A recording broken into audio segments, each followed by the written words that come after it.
we understand candidates want to serve, give back. You've certainly been in office a long time. But give me a sense of what you see as the key aspects of the job. The key aspects of the job clearly are to provide leadership to a competent staff. There are so many things that come at us as the Auditor-Controller, Clerk-Recorder that I think our main job, my main job, is to provide the direction, the leadership, policies, and just an overall tone of where the office is going and what we have to do to accomplish our task.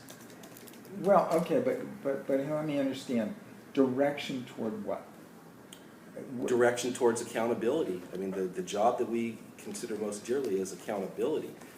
We have to keep track of all the county's expenditures, all the revenues.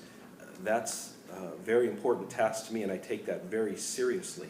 And the entire staff takes that seriously, and we realize our responsibility in terms of monitoring the county's funds.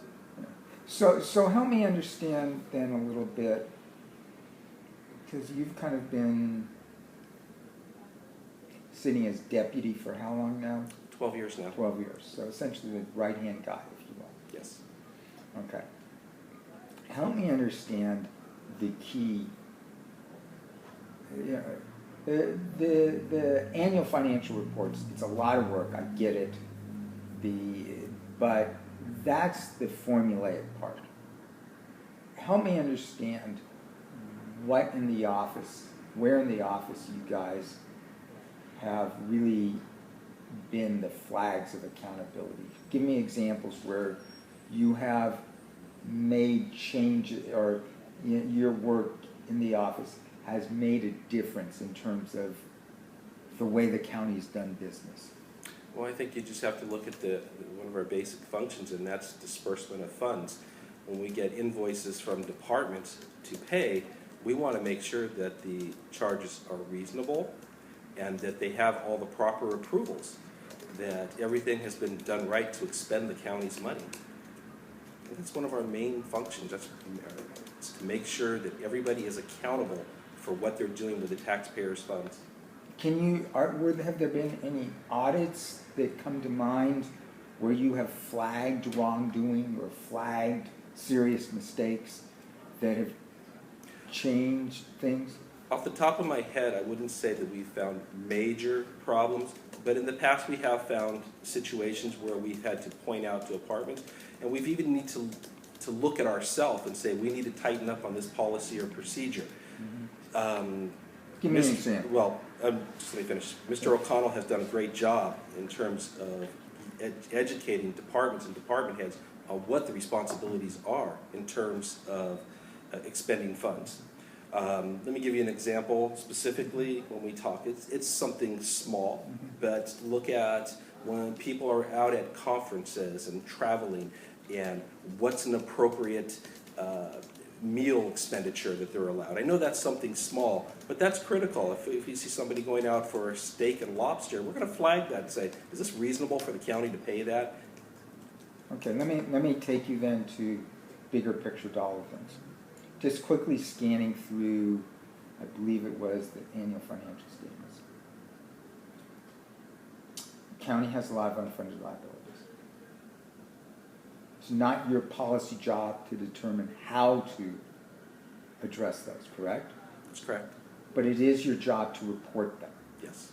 Should they be reported on a market value basis or on an actuarial value basis? Well, we report on the actuarial value basis, but with GASB, I don't know if you're familiar with GASB 68. I am. We're going to have to spend a lot of time looking at things and reporting things a little differently. Specifically on market value or actuarial value, we need to take a closer look and we need to report them accurately in the way that GASB is directing us to do that. Which do you think is a better way to report?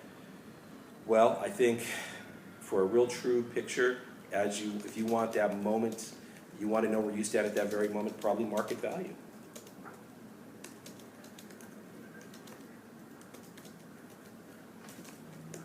Then I guess the question is, why do the audits not include, or the financial statements not include the market value as well? We comply with GASB regulations on what they ask us to do. But GASB doesn't prohibit you from reporting market value. They do not. At this point in time, I follow the policies and procedures that are established. And maybe in my tenure, we can report it under market value.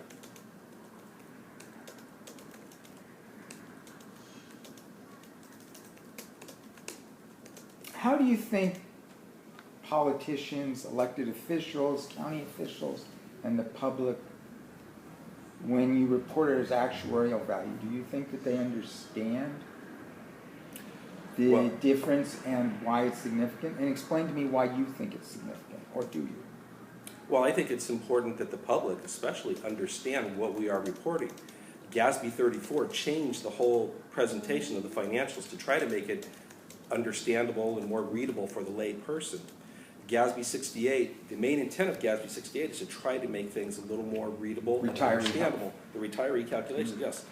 And so I think that, yes, whatever we can do to help make it easy to read and understandable for the lay person, we must do. Would you agree with my belief, if you will, that politicians mistakenly use the AVA to misrepresent these days, to overstate the security of their retiree health and more importantly, their pension funds right now? Well, I haven't given that, I'd have to research that a little bit more to give you a direct answer. Okay, would you agree or disagree that the AVA, the use of the AVA in this day, that is this day being following what we've been through with the market and all, overstates the security of the financial position of the county right now? No, I think we state our position fairly accurately, the county's position. Okay, if you're using AVA, how does your AVA compare to your MVA right now? I'd have to look at it, sir. Okay. Yeah. Okay. So, what are some of the issues that you feel most need to be watched at the county right now? Specifically from the Auditor-Controller's point of view? Yes. Well, I think the one thing we have to be concerned about is changing legislation and how that legislation impacts what we do with the dollars. Specifically, I can give you an example of redevelopment. When that came into being, the guidelines and the specifics from the state on how to implement that were not very clear, and we all had to get together and work and try to put those out. So what we have to do is we have to be knowledgeable. We have to make sure that we're getting the correct information and that we're applying it correctly. And talking about that's changing legislation is one thing, and then we've got, well, the stock market. I mean, look what happened with the recession. We need to make sure that we are planning for the future, that we can address any shortfalls that are coming, that we have prepared for that rainy day appropriately.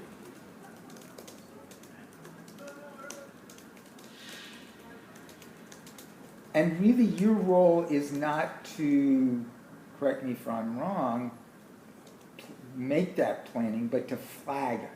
That's correct. Right? I mean, it's really the treasurer's responsibility to plan the cash flow, if you will.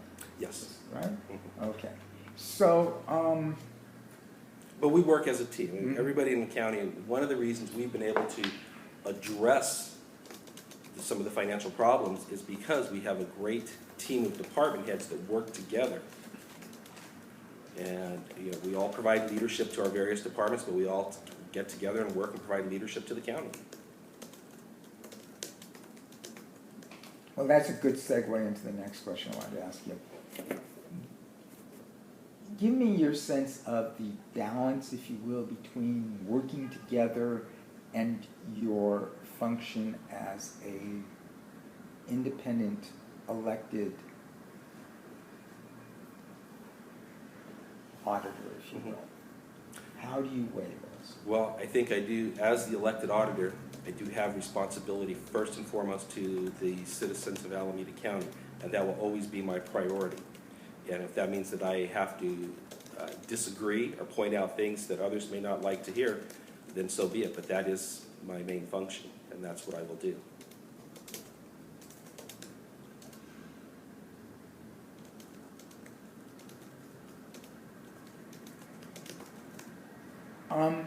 So give me a good example where the so be it has come to pass, where you've had to,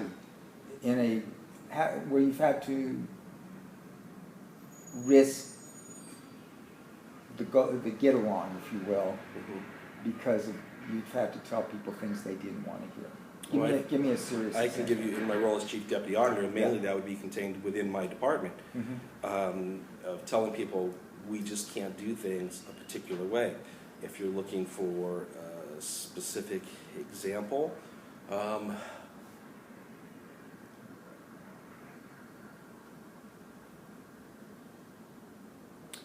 oftentimes I'm telling people what they don't want to hear, but I'm looking for a specific example that's just failing me right now. Okay. Sorry. Can you think of any examples where you've had to tell elected board members or other elected officials, frankly, the political powers, Sure. that this isn't kosher, that they have to change the way they're doing things? I don't think I've ever had to tell them that something wasn't kosher, but I've had to point out the proper procedures for to do things, on how to do particular things. And recently there was a question that came up regarding accepting donations for a particular program. And my response back to the board aide was, well, all donations must be accepted by the Board of Supervisors. And there was some question as to whether or not they should be, and I said, no, absolutely not. Everything needs to be accepted. All donations need to be accepted by the Board of Supervisors. What program was that? It had to do with I believe it was a climate change event. Go ahead, I'm sorry. Have any of your reports ever found fraud or gross negligence that you've had to turn over to the DA? Any cases of fraud we turn over to the DA. All of our reports get turned over to the DA's office. But in terms of gross negligence, no, we have not found anything. We found minor cases of fraud. We always turn those over to the DA's office for investigation. Missing gift cards, missing petty cash, things of that nature is what I can cite. Never anything. Excuse me? How often does that happen? A few times a year, and then we immediately look at the internal controls of that department to make sure that all the internal controls are in place to prevent anything from happening again. You know, following on that notion, the auditor in this county kind of has, I can't think of any significant audits, findings that have come out of the county auditor's office in memory. You know, and I contrast that, and I realize it's a somewhat different role, but say with the reviews that have been done at the city of Oakland. Yes. How do you see your role, and why is that? Is the county really running that smoothly? But yeah, there's always room for improvement. Sure, there's room for improvement, and we look at that. You know, we do the audits that our budget will allow us to do, that we can fit in every year. And fortunately, we haven't found any major problems. We found problems with internal controls, things that can be remedied. But to my knowledge, we haven't found anything large in my tenure as Chief Deputy Auditor.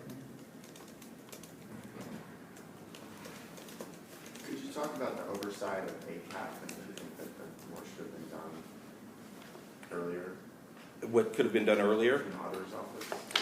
Well, the auditor's office was not responsible for ACAP. ACAP was an independent board, and social services was monitoring ACAP. So we were not involved in that. But in terms of what could have been done from a county perspective, sure, there could have been more view over the internal controls of that operation by the social services department.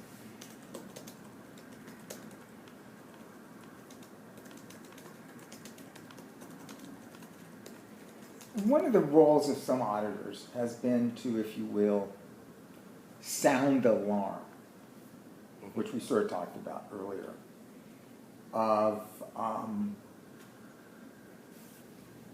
impending financial troubles ahead. Yes. One of the number one issues and we're doubling back on what we've sort of discussed, one of the number one issues with local government and the alarms that have been sounded throughout local governments by some has to do with their unfunded liabilities. Give me your assessment of Alameda County's unfunded liabilities and what they mean, how serious they are, and what that does or doesn't mean for the future. Specifically, you're talking about the pension. The retiree, It's retiree. not just pension, but retiree health. Mhm. Yes, our unfunded liability, according to the latest actuarial report, has increased to 75.9%, up from 73.9%. The funded ratio. The funded ratio as of December 31st, 2013. I think that, On an AVA basis. yes. And Alameda what, County, and what would it be on an MVA basis? I don't have that off the top of my Okay. head. I think Alameda County has done a good job in terms of controlling retiree benefits. If you look at some of the examples of other counties and other cities, when AB 616 was enacted, many of them jumped on board to give enhanced retirement to their employees. Alameda County never did that. We were cognizant and aware of what our long-term obligation was, and we tried to control that. I think we've done a very good job of doing that. Okay, that number though is only pension, correct? That's correct. Tell me about retiree health. Retiree health, well, as you know, Alameda County has their retiree health plan, their OPEB, and it is not a vested benefit. And we are very clear about that in not only Sarah's statements, but also in the county, that it is not a vested benefit, that when the SRBR plan, which you're probably aware of, when that runs out, it runs out, and there is no medical benefit at that particular time.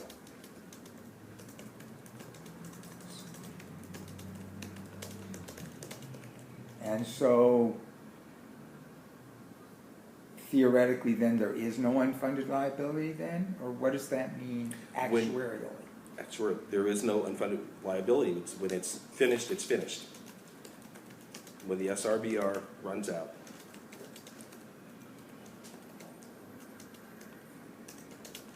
Okay, meanwhile though, there's another interesting issue with SRBR, correct? Mhm.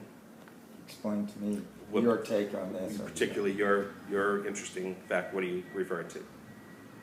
Well, how is SRBR funded? It's funded from the excess earnings over the assumed rate. Would you discuss the implications of that and what you think of that?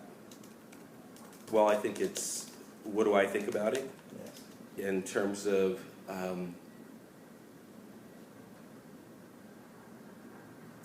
Would you define excess earnings? we have our assumed rate of return. Yes. Okay. Anything that's over and above that, 50% of that goes to the SRBR, to fund Okay. for retirees' health. Tell me how sound in notion you see this notion of excess earnings. I'm not sure I'm following you. What? Well, let me ask you, what is an assumed rate of return based on? Well, it's rebased. It's 7.8%. Right. I know a lot of people would like to see it What do you think of that? higher. Well, I think that's a pretty high rate, don't you? Yes. Yeah, okay. Considering the market returns that we've had, but Yes. The SRBR, And that represents a projected future what? a projected future earnings. Right? Mhm. Going forward, how many years? Well, in Alameda County, in most, it's assumed it's going to go forward for 30 years. In Alameda County, we manage ours a little bit differently. It's more of a rolls for 30 years, but then a year drops off at the end of that year, so then it's 29 years, then 28 years, then 26 That's years. actually the amortization of the unfunded liability. Yes, that's the amortization. That's not the projection of the assumed rate of return, right? Mhm. Yes, that's correct. Usually the assumed rate of return projections usually over, I don't know how far out do you guys go? Well, our rate of return, The projection goes out how far? yeah, I'd have to look it up and see. Okay. Yeah. So, But that projection assumes highs and lows, right? Yes, it does. Tell me what happens to that projection if you chop off the top for SRBR. If you chop off the top for SRBR, Yeah. in terms of recognizing losses, the SRBR to my understanding, does not recognize losses. No, but the SRBR does not the 7.8% return assume good years and bad? Yes, it does. What happens if you take away some of the good funds from the good years? Well, you have a less return, yeah. Tell me now the logic as you see it of the SRBR philosophy. Well, I think, and its effect on funding your pension system. well, yes, I understand what you're saying, that it does cut into the funding of the pension. Is that a good idea or a bad idea? Personally, it's a bad idea. Tell me why you think it's a bad idea. Well, because what we want to do is make sure that the pension fund is funded completely. And the SRBR will take away from that.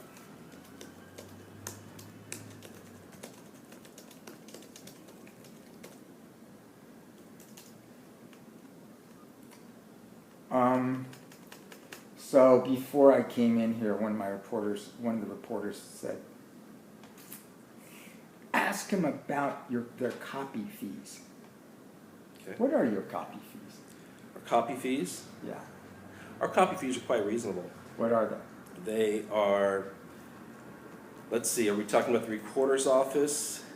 Well, I don't know. Okay. I frankly haven't asked for copies from I your believe office. it's $3.50 for the first page, and then I believe we're charging 10 cents a page thereafter. It's very reasonable. Did that just change, or? No, I'm estimating there. The exact fees I'd have to get for you, Okay. if you'd like. Okay.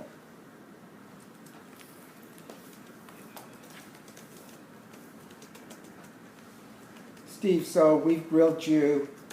So give me your thoughts, setting aside all this grilling for a second, on what you think we should be thinking about. And what you think you should be thinking about? Yeah, and by we, I mean the editorial board, because you recognize he doesn't work for the editorial board. Okay. Yeah, he's got a different role. Well, Yeah. what I bring to the position is 27 years of experience working in the auditor's office. Started as a frontline supervisor.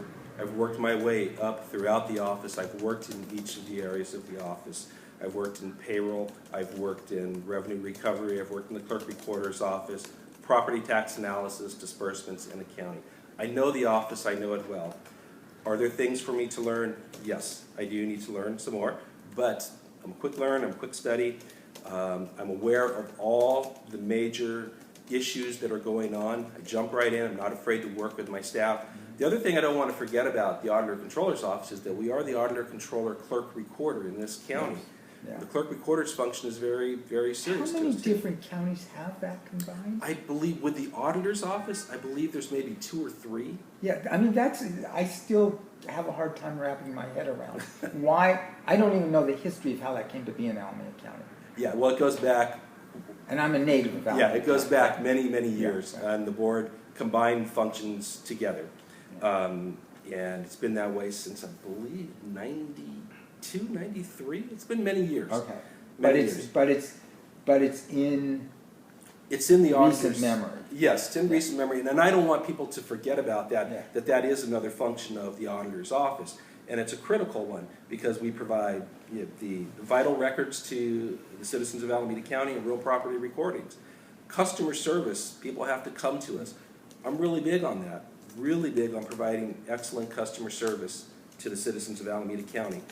Just because they have to come to us, that doesn't mean they shouldn't be treated with respect and dignity and help. Sometimes you come in, you have to wait a few minutes, but hopefully you'll be greeted with a smile and someone will take care of you. And I also talk about expanding those services out throughout the county. Because right now you have to come into Oakland to take care of those things. Well, we're actively looking into opening up satellite offices either in South County or East County or both, so that we can provide better service to the citizens. Could you also talk about the role that the office has in contract compliance? Our role in contract compliance is when there is a dispute regarding an RFP, a bid, it'll come to our office to make sure to resolve that dispute, to give a ruling as to whether or not everything was filed or if there is some legitimacy to the dispute, to the complaint that's being issued. And there's been a couple public disputes. I know it's sort of just part of the business of bidding and everything. But, I mean, do you think the office does an effective job right now? I believe we do. We look at the issues that are presented to us, we research them, we make sure that all the rules were followed, that it was a fair process, and we make our ruling based on that. And we've ruled both ways. We've ruled for the complainant and we've ruled for the county. Steve, let me ask you something. In trying to even line up this interview, your schedule seems, and your accessibility seems exceptionally packed, if you will, compared to other county officials and auditors I've dealt with.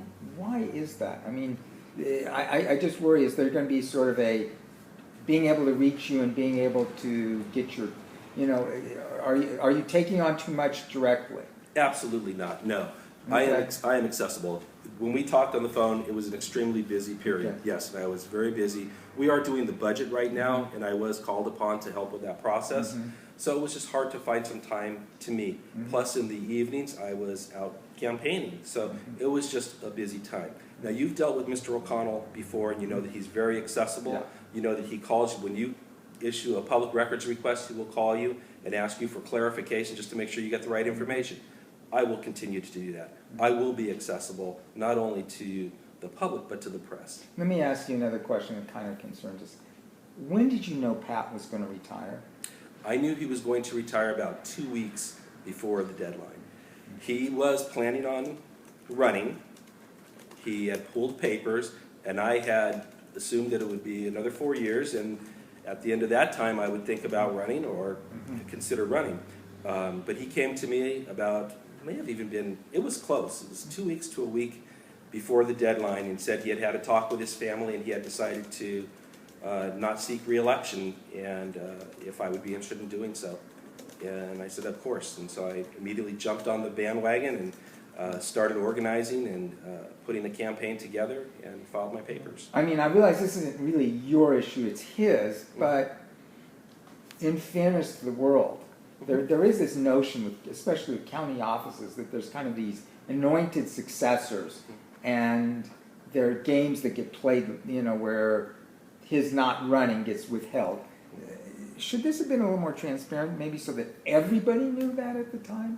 Well, to have a fairness that people could get in? Because unless there's only a 3-day window. Well, I think you need to ask Mr. O'Connell about that, because I was under the same deadlines as everybody else. When he told me that, I had to sit down with my family. Well, you weren't under the same. You had a week advantage that the rest of the world kind of didn't know. That's true. Yes. I had to sit down and decide. You don't enter into this lightly. I agree. You don't enter into this lightly. You need to sit down, you need to think about it, you need to talk with your family, your support group, and I did that. And I guess that's my point, though. Yes. So do other candidates.